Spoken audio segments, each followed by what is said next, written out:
Yeah.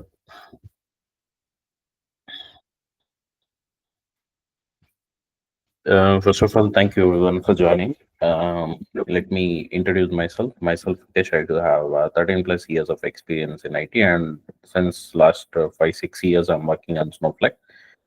So my complete experience is into data side. Yeah. So let's discuss about today's agenda and what whom this course is for. What are the prerequisites for this course? Why technical reasons for Snowflake being a trending skill? Okay, what will be the future of Snowflake? All these things. So who this course is for is like even complete freshers.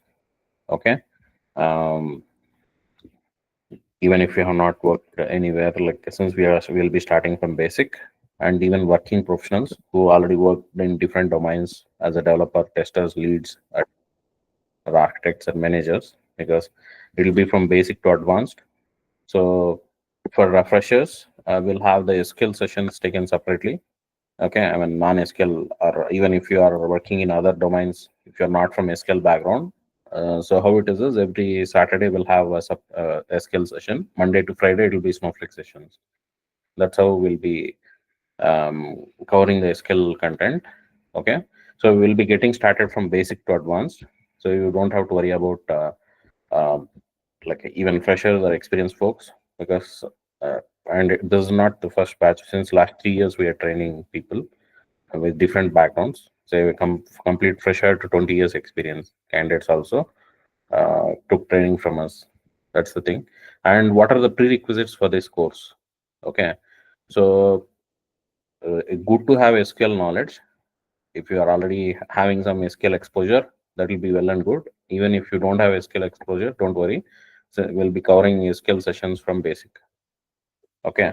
And do we need to install any software or anything as such, or how to practice things in Snowflake? You don't worry. You don't have to install anything. And Snowflake is available as software as a service in cloud. Like Gmail will sign up and will use Snowflake for our practice. Okay. You'll get 120 days free trial with just a mail ID without providing any debit or credit card details. Okay, and again you'll be able to extend, I mean, create another account with same mail ID as well after 120 days, and it is not licensed. Okay, or whatever in real projects, whatever I mean UI or whatever the for your practice, whatever environment you're using, the same kind of environment you'd get even in your projects if you join any project. Okay, this is the same features, are the same edition. Okay, so even in the trial edition, which we use for practice, you'll get same kind of exposure. You don't have to worry about that. Okay, and you have a lot of other, I mean, technologies and tools available in market, right? Why do you want to learn Snowflake Data Cloud? Okay, before you learn anything, you should know what is the future of that tool. Whether see, first thing is there'll be a lot of tools, but you should learn demanding skills. So if you are learning something, it should be useful for you in your career, right? And you should get an opportunity to work on. Simply if you learn and leave it, it is of no use, right? So if you take Snowflake, it is one of the hard skills in market. You can check even in LinkedIn, Naukri. Okay, there are a lot of openings on Snowflake. Even like if you take, I mean, this week also two of our candidates got offers. Last week, three of our candidates got offers from previous batch. Like every week, at least minimum two offers our candidates would get, 2 to 3 offers. Sometimes when the mass hiring goes on, within a week, 5 6 candidates also will get placed from the previous batches. Okay, so if you take few technologies, I mean, hiring is not at all going. Even now, usually in March, hiring will be a bit less because it will be financial year end, and from April it will again pick up. But even in March, even though it is a financial year end, our candidates from previous batches are able to get offers. Okay, so far within this March month, around 8 candidates got offers from the previous batch. So, I mean, the demand is good. If you learn properly, for sure you will get benefited. And why you have to learn here? What other things we are going to provide? Let me show you. And let's understand the market trend as well. So if you take the current market trend, see, Snowflake is a new tool. New tool in the sense, Snowflake Data Cloud, it came into market in 2018, 17, 18, in that period. But from 2019, 20 onwards, it started booming, say 20 onwards. Okay. So since 2021, a lot of clients started using Snowflake. So even if you are from other backgrounds, I mean, if you have worked on other technologies or domains, if you, what is the relevant experience, whatever is your overall experience, what is the relevant experience that they will look for on Snowflake is 2 to 4 years. Okay, 2 to 4 years of relevant Snowflake experience is what they'll be looking in any profile. Okay, irrespective of your overall experience, because Snowflake is a new technology. Got it? So that is also an advantage. If you learn other technologies, they would expect the entire experience, overall experience, to be the relevant experience. Say if you have 7 years, overall 7 years to be in that technology. But Snowflake, since it is a new technology, they would be expecting like um, this 2 to 4 year, or whatever 2 to 4 years of relevant experience.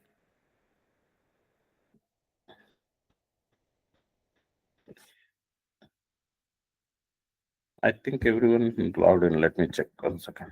Okay.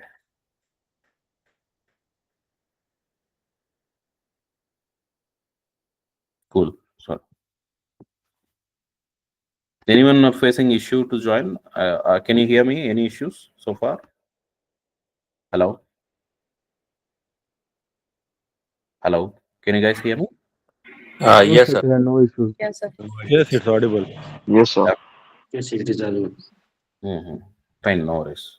And one more thing, you can, if you wanted to see the full screen, you can go to the change layout. You can click on these 3 dots. Okay. You can click on change layout here. 1 second, let me show you. Change layout and choose the spotlight option.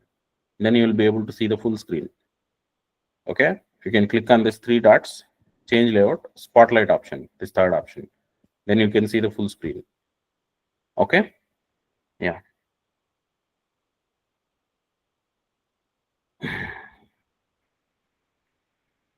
Let's come back.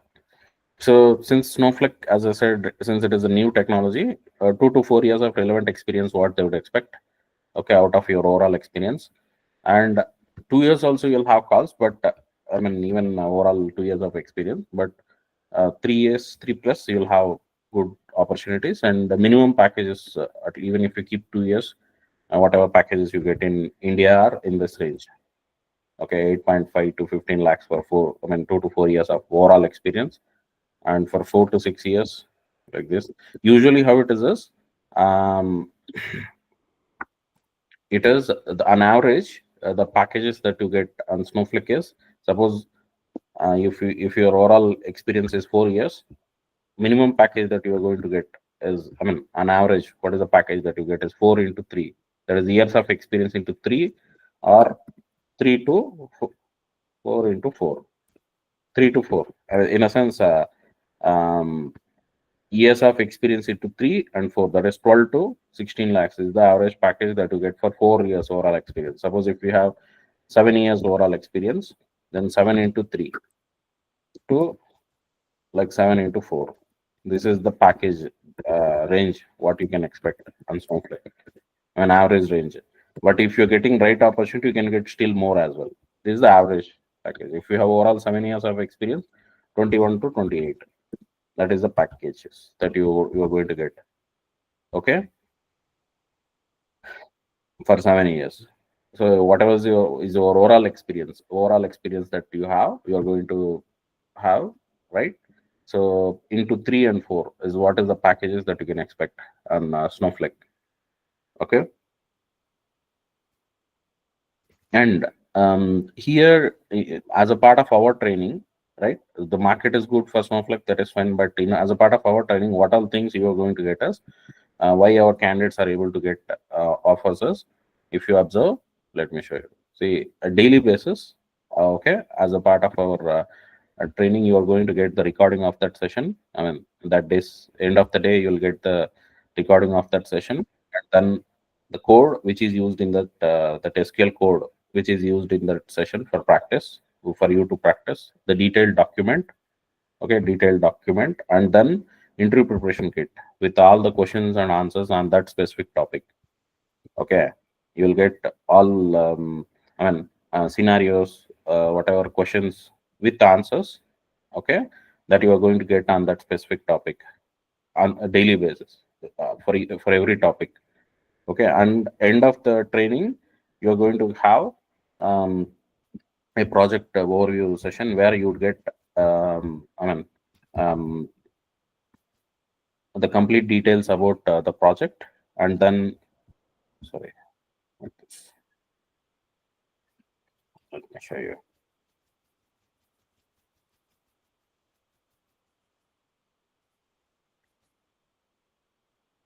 So you would get a document with self introduction and project explanation, the project overview, because that is the first question you'd get in answers, right? You should have how to introduce yourself and how to explain the project, basically, a Snowflake project, the complete details, what challenges you're going to face when you migrate from any other databases, SQL Server, Oracle, SAP, Netezza to Snowflake. Okay. What are the roles and responsibilities that you have played? All those things. Apart from that, like this resources, you would be assisted on the resume preparation as well. Those are the things that will be covered as a part of this training. And coming to the technical part, right?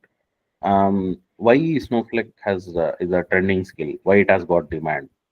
Let's see the technical reasons. So if you take Snowflake, what is Snowflake is? Let me show you. It is a cloud data platform. Okay, it is a cloud data platform which is available in all clouds: AWS, Azure, GCP. Okay, it is available as a software as a service in all major leading cloud platforms. What are the public cloud platforms? From Amazon, you have AWS, Amazon Web Services. From Microsoft, you have Azure. From Google, you have Google Cloud Platform, GCP. Okay, Snowflake, the advantage is it is available on all clouds. So irrespective of whichever cloud your client is using, you'll have opportunity if you learn Snowflake. So few clients might be using AWS, few clients might be using Azure. Okay, a few clients might be using multi-cloud. That means not they won't restrict to one cloud. If you take like infrastructure related services, AWS is good. If you take data science, data engineering related services, Azure is good. If you take machine learning, AI, artificial intelligence and all, Google Cloud is good. Sometimes clients, what nowadays what they're doing, they are I mean, they're not restricting to one cloud. Whichever service is good in with that cloud, they're going with that cloud. Okay, I mean, they're using multi-cloud basically. Even if they go with multi-cloud, if they choose Snowflake, what is the advantage they get is, since it is available on all clouds, it is integrated with all the clouds. Okay, you can integrate with Azure, we can integrate with AWS, we can integrate with Google Cloud Platform. So, I mean, clients also, it will be beneficial. And even if you learn Snowflake, irrespective of whichever cloud your client is using, you will have advantage, you'll have opportunities. And we will be covering both AWS and Azure integration with Snowflake. Okay, and as a Snowflake developer, or a Snowflake data engineer, or a Snowflake lead, or architect, irrespective of whichever cloud your client is using, our work, what we do will be 95% same. Only few things will change. That we'll be discussing as a part of our sessions. Okay. So what is Snowflake is? You can take it like a cloud database. Okay. Basically, it is a cloud. It started as a cloud data warehouse, but now it supports a lot of other workloads. Okay. So guys, if you're not from data background, don't get confused. In our regular sessions, from basic we'll get started, you'll get complete clarity on things. Suppose, for your information, let me show you a few things. Snowflake, primarily it is available as a I mean, it is used as a data warehouse. What is data warehouse? On high level, it is the way you design database for analysis purpose. Okay, the way you design database for analysis purpose, that we call it as data warehouse. Okay, so you would have heard about relational databases like Oracle, SQL Server, okay, MySQL, PostgreSQL. They're all relational databases, right? Usually in relational databases, what is the problem that we face is nowadays, right, volume of data is growing very fast. Okay, data is because of Internet of Things, like because of digital, this digital world, right? Um, like data is growing very fast. If you compare to earlier, say 10 years back, in the entire tenure of 5 years or 10 years, whatever data got generated, within a year, that much volume of data is being generated now, right? Volume of data is growing very fast for any business. And data is critical to do an analysis, to do research, and even to run their business as well. Nowadays, everything is run digitally, right? They'll have website or they'll have Android apps in a mobile, and they'll have apps where they can run their business, right? But here the thing is, if you take relational databases, if volume of data increase and if number of users increase, okay, um, so what is going to happen is all your data, okay, and compute. So right, usually if you have to run anything, you need compute power. Even if you have to play a game, you need compute power. What is compute power? You need a processor, you need a RAM, you need RAM, SSD, all these things, right? That we call it as compute power. And you need storage is nothing but hard disk. So in case of relational databases like Oracle, SQL Server, both storage and compute is coupled. In the sense, it will be there in the same machine. Okay, whichever machine you are maintaining that data, that we call it as server, database server. Okay, so in that database server, that either Oracle or SQL Server, right? That database server, you will have both storage and compute. All your data will be stored in the hard disk of that computer, and in order to run your queries, you need compute power, right? You would get that compute power through the processor, RAM, all those compute resources of the same machine it will use. It is like single mission, right? Okay, where storage and compute are, okay. Compute means your processor, RAM, those things. It is a coupled architecture. So if volume of data increase or if number of users increase, what will happen is, yeah. So what is going to happen if volume of data increases is, um, to handle, so the performance will get degraded, right? If volume of data increases, if number of users increase, so it'll slow down. You would have seen all of a sudden, if traffic has increased on a database server, sometimes it will crash as well, or it will be very slow. Okay, it will degrade the performance. To overcome that, we can scale this relational databases vertically. Vertical scaling means, to the same machine, you can add more hard disk, more RAM. You can upgrade that to high-end processor. Okay, you can add more SSD storage. So that is like increasing the capacity of this machine, right? That is vertical scaling. You can scale these relational databases vertically, but you can't kind of distribute that workload to multiple computers. Okay, so that is, you can do it vertical scaling, but not horizontal scaling of these relational databases. Vertical scaling is like increasing capacity of that same machine. You can upgrade that to a top end machine. That is like one big mission will do the work for you.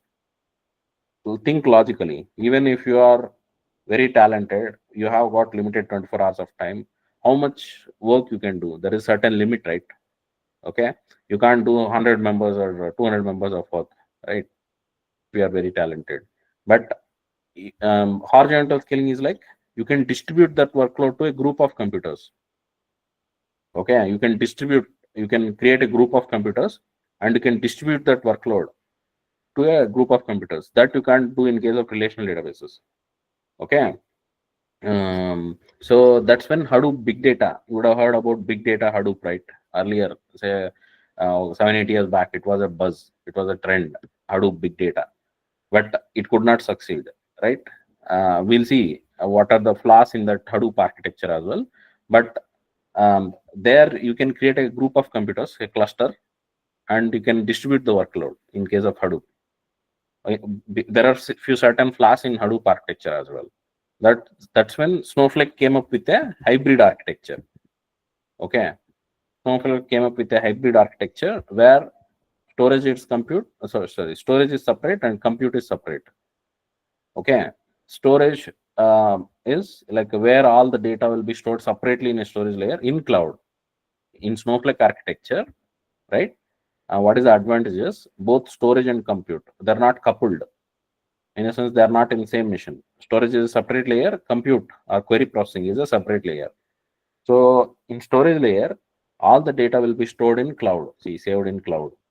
So if data is stored in cloud, what does that mean? There is no limit in terms of how much volume of data you can store. You can store how much ever volume of data you want, even petabytes of data. There is no limit in terms of how much volume of data you can store.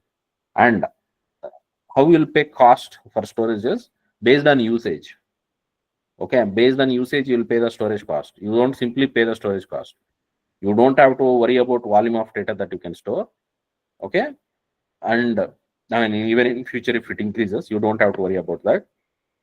And like how you'll pay the charges is right now, if you're using say 1 terabyte of data, you will pay cost only for 1 terabyte of data. Per TB, you'll be paying for the entire month. On average, if you store 1 terabyte of data for the entire month, it is around $23. You take any cloud, storage costs are very minimal, even in Snowflake. And in Snowflake, when you try to load data into Snowflake, it gets compressed. All your data gets compressed, okay, and encrypted as well. So you will be paying storage cost on top of that compressed data. So the cost will be still less. Okay, you'll have we are going to discuss in detail about the Snowflake architecture, pricing, all those things in our regular sessions. Here, storage and compute, that is query processing, are separate. You'll pay charges also separately for storage and compute. Okay, in storage layer, all the data will be stored in in micro partitions and columnar way. I'll explain about that. Don't worry. Since data is stored in cloud, there is no limit in terms of how much volume of data you can store. And how you'll pay charges for storages, for the entire month, on average, around, if you store 1 terabyte of data, you're going to pay around $23 for that entire month. Okay, so storage that too, that how that storage cost is calculated is on top of compressed data, so it will be minimal. Okay, and for compute, you have query processing layer, right? In query processing, okay, we have something called virtual warehouses. Let me explain you on high level what is virtual warehouse. In query processing, you have virtual warehouses. What is a virtual warehouse? It is like a cluster of compute nodes.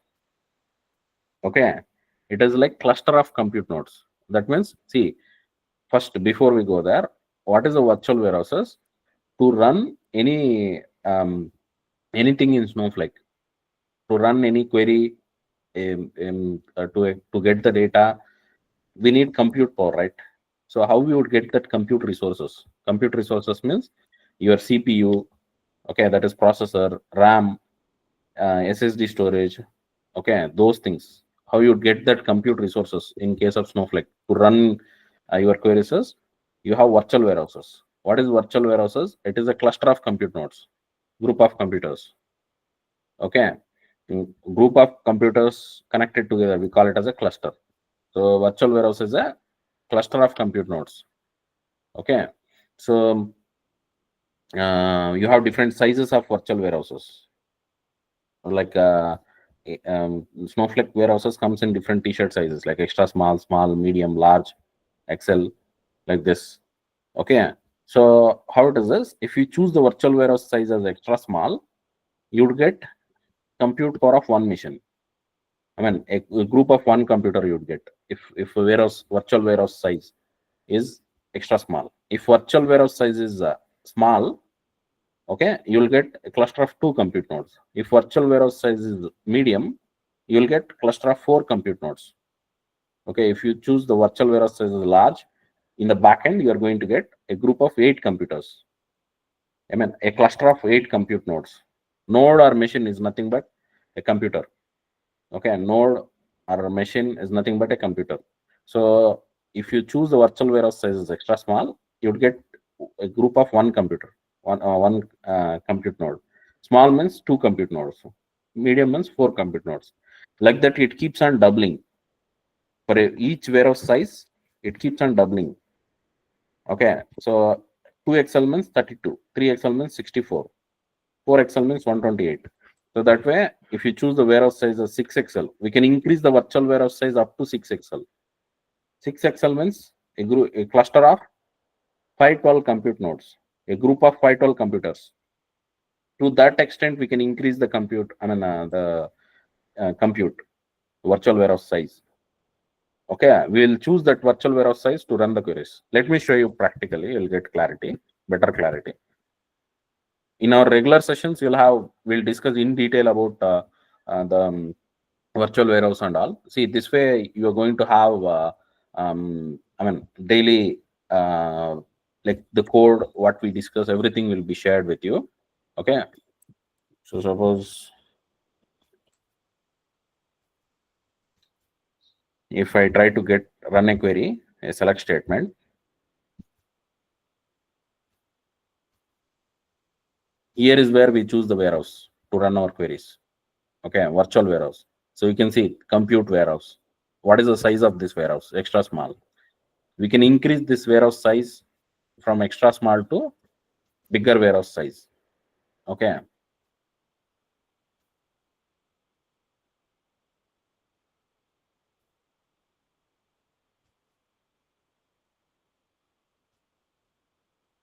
See, extra small, right?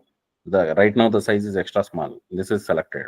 Small, medium, large, XL, 2XL, 3XL, 4XL, like this up to 6XL. You can increase the warehouse size depending on the where the Snowflake account is hosted.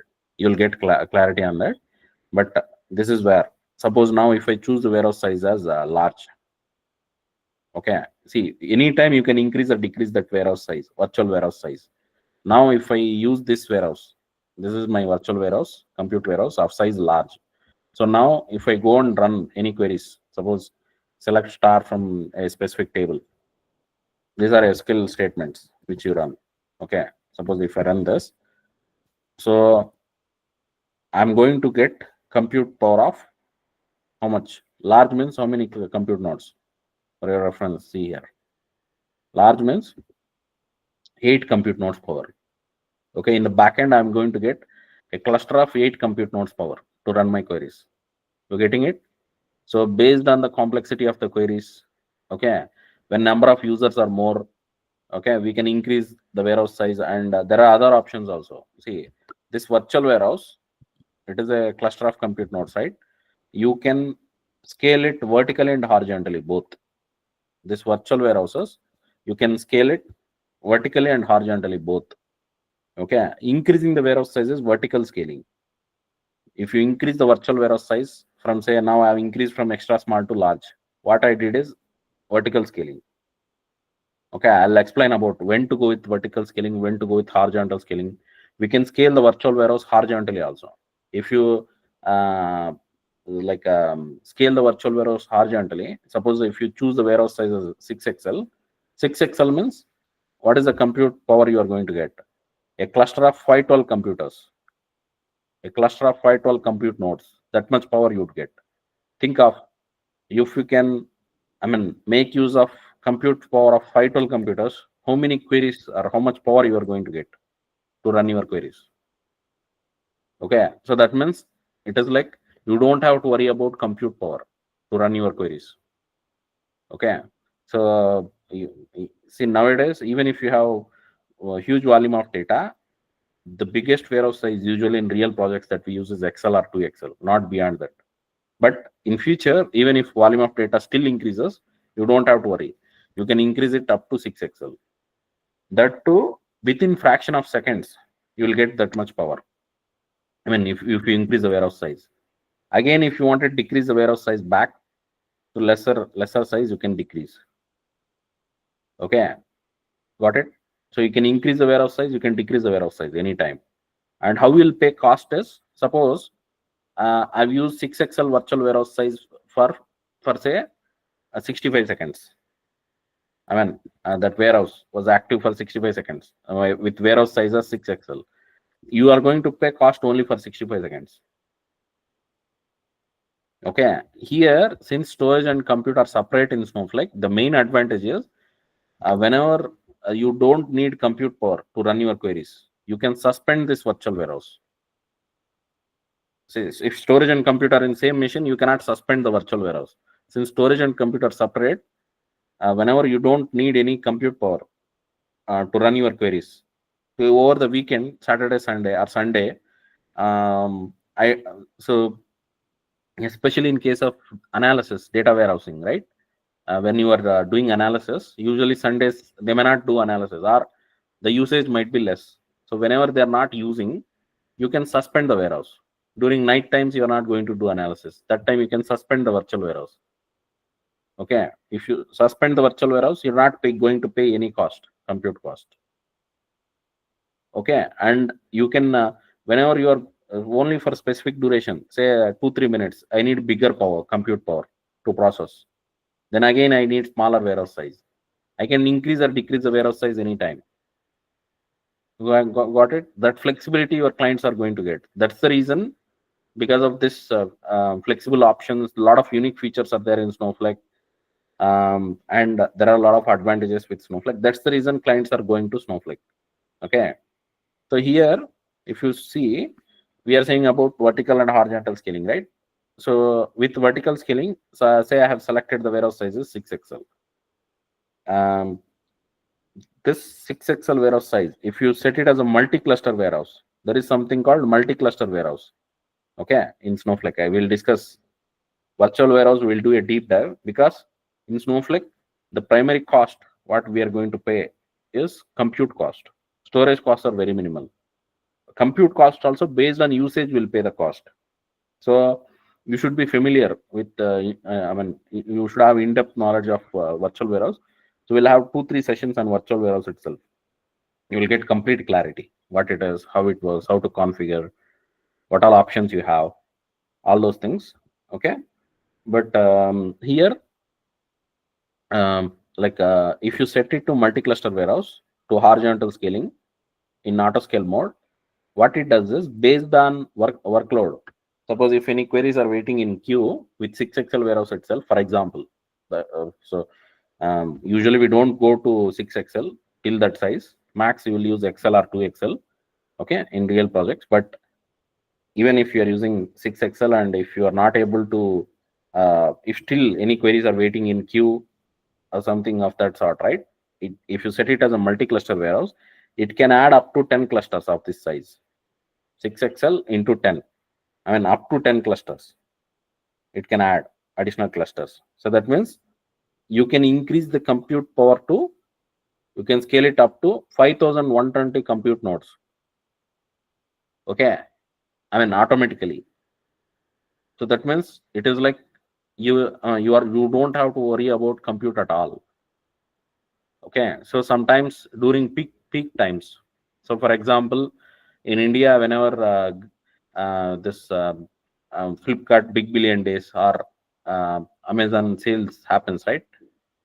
All of a sudden, the traffic will be more on that website, and there will be, I mean, a lot of users logging in, and they're going to access, right? Such times when during the peak times, okay, if you need more compute power, only during that period, we can increase the compute power so that you don't face any performance issues or long waitings. I mean, in the queue. Okay, so I mean that again, once the workload goes down, automatically it removes the clusters, additional clusters, whatever this 10 clusters. I mean, up to 10 clusters it will add, and it can add, and it can remove those clusters as soon as the workload goes down. Simply, it won't add clusters. Okay, so we can configure all these things in as a part of virtual warehouse sessions. We are going to discuss in detail about all these scenarios. This is on high level. These are a couple of advantages with Snowflake architecture technically. And then apart from this, Snowflake, if you take, I hope everyone would have some knowledge of cloud. That is, what is cloud computing? So usually Suppose if you take this database servers, 1 second, let me show you. Sorry. If you take this database servers, right? If you are maintaining everything, all the entire database server on your own, okay, entire database server on your own, we call it as on premises. If you have to maintain everything on your own, you have to buy the computer, you have to install that operating system, you have to install that software, Oracle or SQL server. Suppose if you take Oracle is not free, it is paid, licensed. So you have to pay the license, you have to install that Oracle in that computer, and then you have to manage that server. So there will be multiple servers in one organization. So if there are multiple servers, so 1 second, yeah, if there are multiple servers, right? If you're maintaining all those servers at one place, you call it as data center. Okay. If all these database servers within an organization, if you're maintaining at one place, you call it as data. And all those servers, if you maintain at one place, we call it as data center. Okay. So in that data center, if your client is maintaining data center on their own, they have to take care of electricity, that maintenance, security. Okay. All these aspects they'll have to take care. So instead of that, what are the advantages we get with cloud? With this cloud computing is, you don't have to buy a computer. Okay. In cloud, I mean, this public cloud providers like AWS, Azure, Microsoft Azure, Google Cloud Platform, they'll be maintaining data centers across the globe. Okay, across the world, they are maintaining data centers. So you can choose in which data center you need a computer. Suppose you need certain capacity of computer in cloud. You can choose in which region, which cloud. Okay, and you need a computer. What is the configuration of that computer? That means what is the RAM, what is the hard disk, what is the processor I need. I can choose that based on the configuration that I am choosing. Based on usage, I'll pay the cost. Say I'm using it only for one day, I'm using it only for 1 week, or 1 month, so I'll pay cost based on my usage.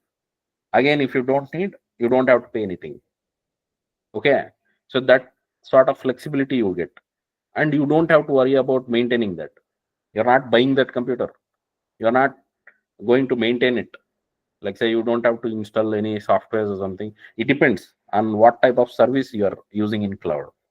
This cloud providers, right, this public cloud providers, they would operate in three models. Okay, three models of cloud service based on how what are those three models are: infrastructure as a service, platform as a service, software as a service. See here, infrastructure as a service, platform as a service, software as a service. These are the three models in which your cloud providers would operate. On premises means if everything is maintained by your own. See here, you manage means your client manages. If your client manages everything, networking, storage, servers, operating system, that software installation, runtime, their data, applications, everything, if it is maintained by your client, okay, it is like on premises. Okay, if you manage few things, that is your client manages few things and cloud provider manages few things. Okay, in case of cloud provider will manage few things. Like, suppose if you take networking, storage, servers. In case of infrastructure as a service, you will get a computer in cloud. That is infrastructure as a service in simple terms. So your cloud provider, these are managed by your cloud provider. Storage, networking, servers, virtualization, these things will be managed by your cloud provider. What you need to do is, you will get a machine in cloud. You can install your operating system if it is infrastructure as a service. Okay, you have to install your operating system, you have to install whichever software you want, and you can use it. You can maintain your data, applications, all those things. This part you manage. Okay, so in infrastructure service, few things are managed by cloud. In case on premises, everything you have to manage. Okay, in case of platform as a service, what you manage will go down. See, you don't have to install OS also. operating system, software. You don't have to install the runtime and all. So all these things, right, which are in green, they are managed by cloud provider. Here it is listed as Microsoft. If it is Azure, it will be managed by Microsoft. Okay. If it is AWS, it will be managed by Amazon. I mean, that cloud provider. Got it? Okay. So what you manage, you are going to manage your data and applications. Okay. So data in the sense, suppose you take some things like the index maintenance, backups, those kind of things you are going to maintain in case of platform as a service. Platform as a service. What you manage has gone down. Software as a service, everything, majority of the things, cloud provider will be taken care. Okay, even this database backups, index maintenance, admin part, majority of them is taken care by Snowflake. It's this cloud provider itself. If you take Snowflake, it is software as a service in cloud. Software as a service in cloud. That means what? What your client has to manage will go down. Okay, this is by your client, managed by your client. If it is on premises, everything they have to manage. If it is infrastructure as service, operating system, installing that software, managing the data applications has to be maintained by your cloud, so your client.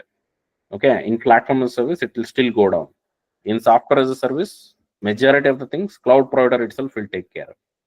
What your client has to do is, I mean, it is like on other terms, just for your easier understanding. If you take a burger, homemade burger, is like on premises. If you take rent, so nowadays you're getting rented kitchens, right? So as a part of rent kitchen, you will get kitchen, electricity, and grill. That is like infrastructure as a service. Okay, and you have to get your buns, ingredients, and cook the burger. In platform as a service, like even buns are provided as a part of that. I mean that kitchen. Okay, then you have to just get the ingredients to cook the burger. Software as a service is like you will order a burger, you'll get it. You're going to. I mean, you don't have to prepare anything. You'll just have to eat it that way. So I mean, if you take software as a service, majority of the things cloud provider will manage. You don't have to worry about like storage, compute. Okay, everything is managed by the cloud provider itself in the backend. So Snowflake is software as a service in cloud. Okay, so that is another advantage for Snowflake, and that's the reason, since Snowflake is software as a service in cloud, I'll explain in detail about this cloud computing also in our regular sessions. Don't worry. So if you take, I was telling about data center and all, right? If everything is maintained by your own, by your client, it is like, I mean all those data centers, it is like on premises. Okay. So if it is software as a service in cloud, like a cloud provider will manage everything: infrastructure, security, electricity, software, hardware upgrades. Everything is managed by cloud provider itself.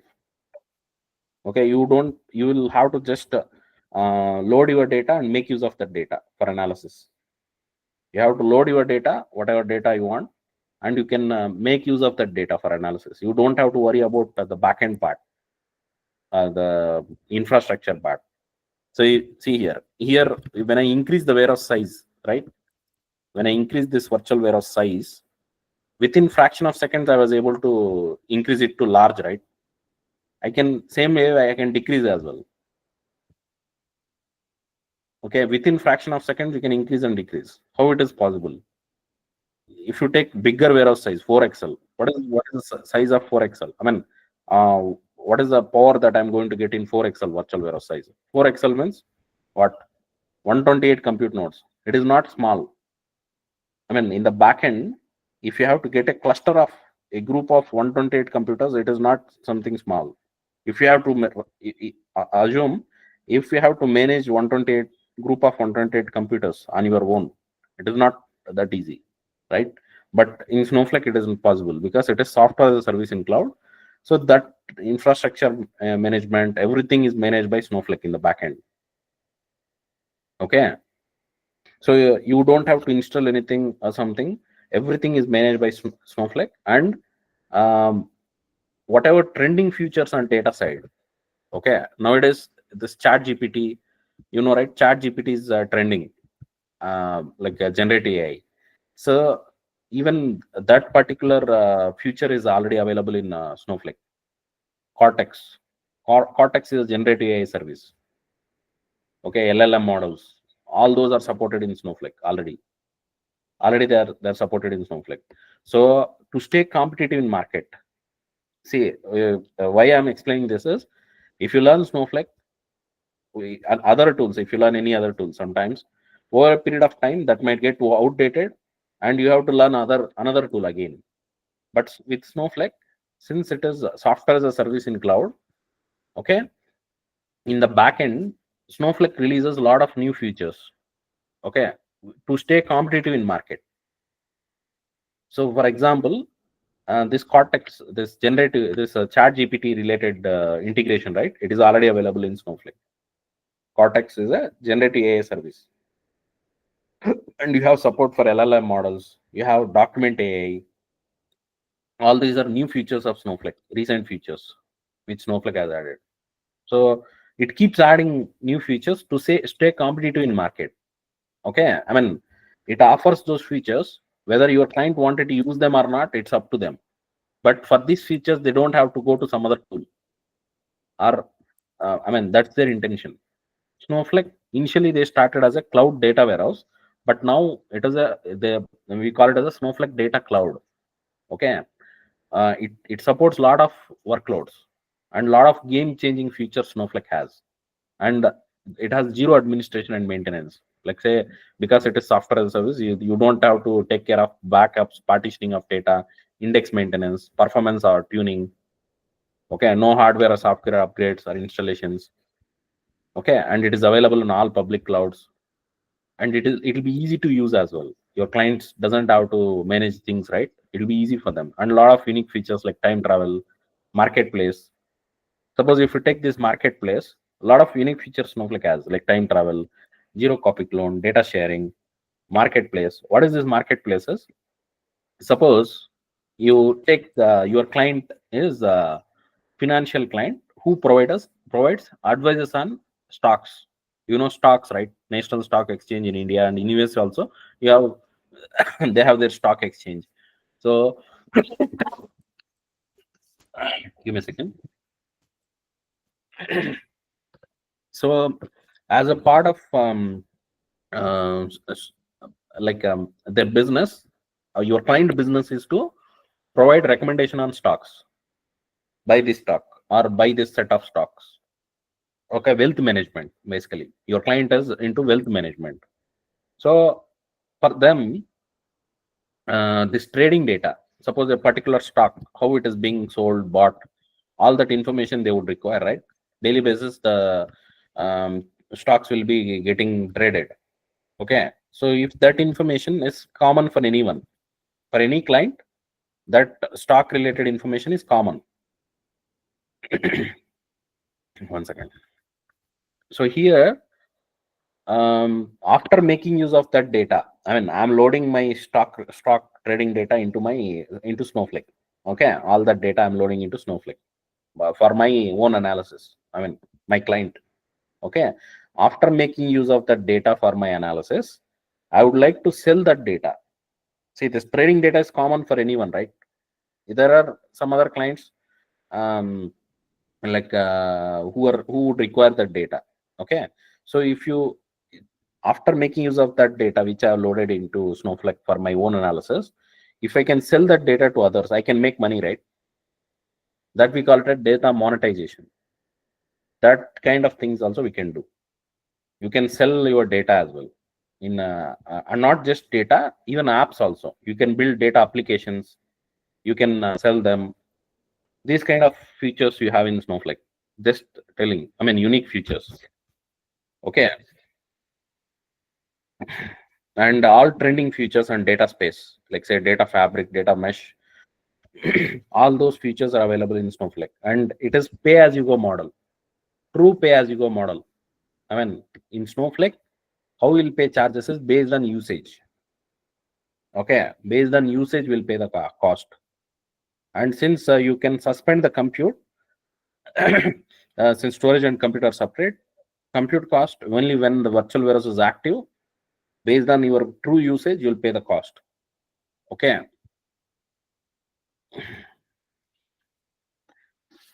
And a lot of unique features, game changing features, Snowflake still keeps on adding. Since it is software as a service, in the back end, Snowflake keeps adding features.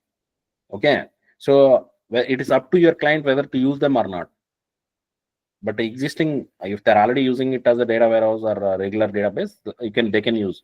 If they wanted to use it for advanced analytics, making use of new features which are trending on data side, they can use. Okay. So there, since they're to stay competitive in market, they release a lot of new features. It will never get outdated. You don't have to worry that. I mean, if you learn Snowflake again over a period of time, you have to learn something else. Okay. So here itself, Snowflake keeps adding new features. If your client wanted to use them, they can use. That time, they'll give you enough time as well to learn, and it will not be tough. The core will be same. The core things, okay, of Snowflake will be same. The storage, compute, the architecture of Snowflake, those things will be same. On top of that, they'll build new features to use, and it will be easy to use as well since it is software as a service. You don't have to configure these kind of things. You don't have to do. I mean, the infrastructure part, those that configuration part, you don't have to worry. Yeah, that's pretty much on. I mean, in our regular sessions, guys, you'll get complete clarity on things. Um, if you're not from data background, SQL background, don't worry. And what other things like what kind of like mandatory skills? Many people will have um, doubts. What all things I need to learn? You don't worry. The mandatory things for you to switch to Snowflake or to crack an offer on Snowflake, what are things that are required are Snowflake, SQL, data warehousing, and cloud storage service. Okay, so mainly a lot of projects in on Snowflake side, they'll be in AWS or Azure combination. Okay, so in those clouds also, what services are required for Snowflake, that we'll be discussing. Don't worry. Okay, the mandatory skills, everything we'll be discussing. Apart from that, if you have any ETL exposure or any reporting tool exposure, that will be advantage. If you're a fresher or if you're not from data background, don't worry. We'll be discussing Azure Data Factory integration. Okay, and then DBT integration. DBT is an open source transformation tool. Okay, apart, if you know only this mandatory skills, also you can get an offer and you can switch to Snowflake. But apart from this, if you have any other ETL tool, any ETL tool, you take Informatica, Data Stage, or Talent, all tools have got connectors to Snowflake. Snowflake has got very good partnership with a lot of technology partners. Let me show you for your reference. You have something called Partner Connect. Just 2 minutes, guys. It's almost done. Then we'll take your questions. Here, you have something called Partner Connect. And here, not all the partners are listed. Okay. This is to do a quick POC for 2 weeks. If you wanted to use any of these tools, you can use. See, you have Domo, which is a BI tool, like for reporting, you'll use. And ThoughtSpot, this is also for BI and analytics, you'll use. CI/CD, DevOps, and all. Okay, those there are tools available to integrate with Snowflake. And then Alteryx is kind of ETL tool. And DBT, which is a transformation tool. College, this is also DBT as a service kind of. Python, which is an ETL tool, ELT tool basically, ELT, Informatica. Okay, I mean they have got connectors to Snowflake. Okay, which tool your client is going to use, it depends on them. See, Talent, SnapLogic, Talent. These are all tools which are integrated with Snowflake. There are a lot many tools. If you take any tool, any ETL tool, any reporting tool, popular tools which are widely used in IT, right? They have got connectors to Snowflake. Okay, so I mean that is another reason why your clients would prefer Snowflake. If they have to use any tool on top of Snowflake, they can easily use. Yeah. And end of this training, you'll get preparation. Yeah. So support for resume preparation. Okay, And as I said, daily basis you are going to get the interview preparation kit for each topic. Okay, as a part along with recordings, code, content, right? You will get the interview preparation kit as well. Um, so on Snowflake side, the duration of the course would be 40-45 hours. Okay, and SQL, I mean, as I said, we'll have weekend sessions. Excluding that, only Snowflake content. 45 hours of Snowflake content. And SQL, so how it will be is the weekdays, that is Monday to Friday. Okay, you'll have 7:30 to 8:30 session. If possible, I'll based on the candidate background who are joining, I'll try to see if we can do fast track batch if possible. Fast track in the sense will extend 1.5 hour session will take and try to complete the content bit faster. Okay, and then weekends will not have session on Sunday. On Saturday, we'll have a skill session, 1.5 hours of session, most probably from 8 to 9. Okay, I'll keep you updated. Probably our regular sessions will start from Wednesday. Okay, I'll update you from 26th March. We'll start with the regular contents. I'll keep you posted in the groups. If anyone has any doubts, we can discuss now. Yeah, Yeah, Vardhan here. yeah, Vardhan. Yeah, so I have been into ETL, Informatica background for more than 9 years. Mm-hmm. And like recently, I have attended a lot of interviews. What I observed, like they're asking Snowflake as a mandatory skill set apart That's from right. Informatica. Yeah, that's right. And they're looking very thoroughly across that. So Yeah. like what happened, So, it no, became will yeah, it become very challenging for me like explaining Snowflake concepts. I know correct. some basics of it, but they Yeah, want to deep yeah. dive more into it. So I have Snowflake. few See, questions let- regarding this class. mm. So will you be explaining the entire SDLC cycle, like how the project starts, how the business gets, Yeah, see, and whatever say, you're going to, let me explain. yeah, Uh, See, whatever the work, the real work that you are going to I mean, do on Snowflake in real projects. So all those things we are going to discuss. End to end Snowflake, you can easily, end of this training, you can easily, even if you're claiming, say, 3-4 years of relevant Snowflake experience, you can easily manage. Okay. I mean, you can easily clear interviews as well as you can manage your work also if you get any work on Snowflake as well. And once you join the project, got it? okay. And And will you be explaining the migration processes? yeah, migration process will be discussing whatever challenges you are going to face, whatever the real issues you encounter, how to overcome them. All those things also will be discussing. Okay. Okay, thank you. Thanks for Hmm. Yeah. Hi, this yes, here. Yeah. So, uh, uh, as per this course content, like what are all the tools we are going to cover? Only Snowflake, or apart from this, like any DBT and one ETL tool? Yeah. See, that's what the mandatory skills are. This will be covering in depth on all this mandatory skill. Apart from that, AD of Azure Data Factory integration and DBT transformation tool integration also will be discussing. Okay. This Okay. mandatory skills will be discussing in depth. Apart from this, Azure Data Factory ETL tool integration. Azure Data Factory is a ETL tool in Azure. Okay, so that integration and DBT integration we'll be discussing. Yeah, that will be the And contents that.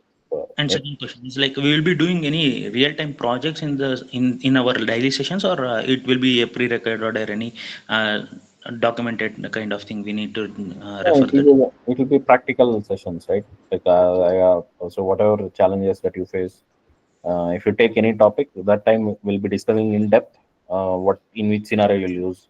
Okay, what the use cases where we are going to use that, what challenges you face, in the issues that you face in interviews, what sort of scenarios they would ask on that topic.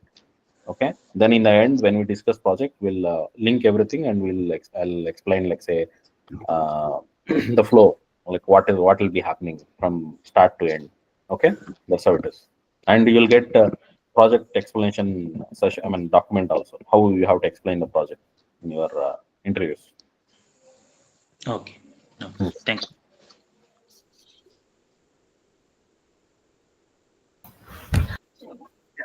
Hi, this is Harsha. Yep. Yeah. So, DB is mandatory for Snowflake as well because like everything is dependent on DB, right? Yeah, the Snowflake itself is a cloud database. Right. So, how are we going to cover? Because I have minimal knowledge, like I don't have any knowledge of DB actually. Yeah, yeah, we'll be discussing that. That's what I'm saying. Mhm. If you're not from database background or SQL background, from database basics, we'll be starting. First, Mhm. first probably on Wednesday, whatever session we are going to have, it will Mhm. be on SQL basics. From Thursday onwards, we'll have regular Snowflake sessions, and every Saturday we'll have SQL sessions. Okay. Okay. Okay. That's like also like I have like close to 6 years of experience. I just Mhm. want to move like say like last 3 to 4 years I have worked on Snowflake. Prior to that, I this application support or something like that. So Yeah, yeah, that's right. how, That's right. yeah. So how does that work in my resume? Because like it's a total different scenario, right? Yeah. So as a part of our training, you'll get an exposure to manage. I mean, if you keep even if you claim 4 years of relevant Snowflake experience, Mhm. you'll be able to manage the work and crack the interviews as well. That level of expertise you are going to get end of this training. Okay. Oh, sure. Thank you.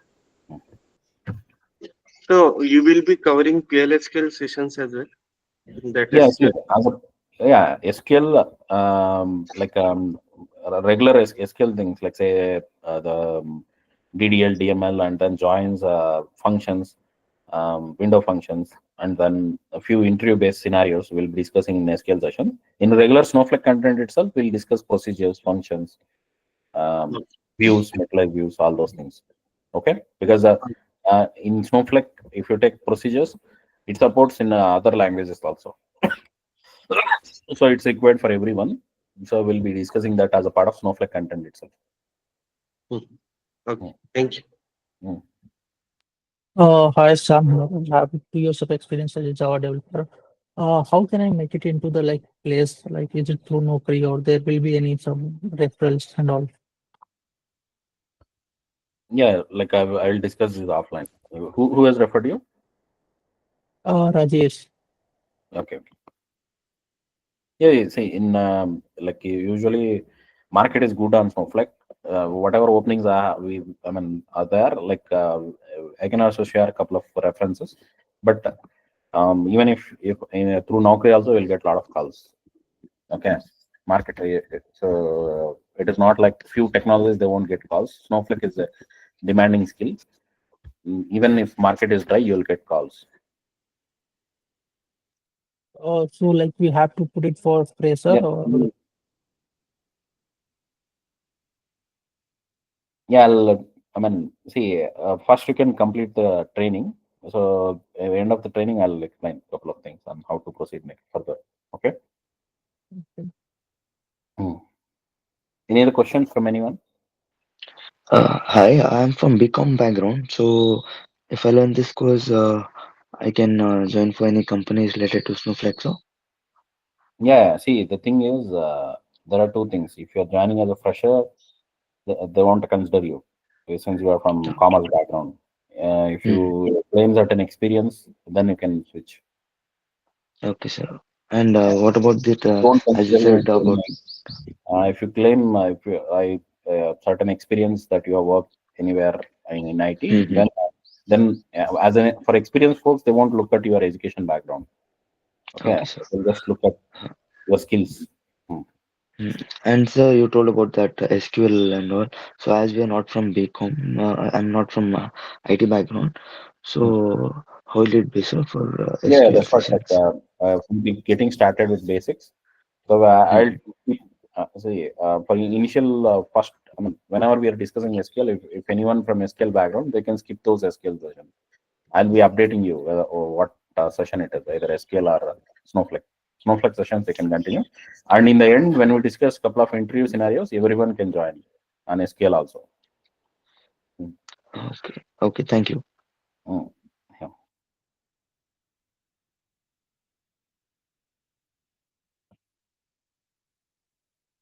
Any other questions from anyone?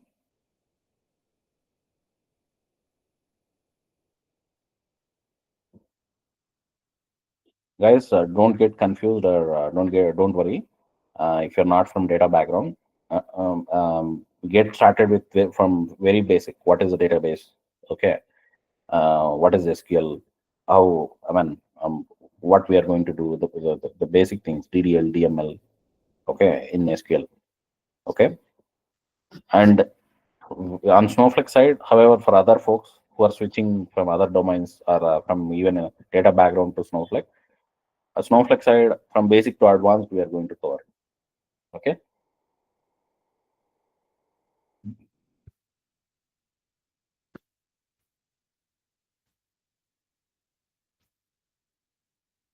Fine. Any questions or any doubts?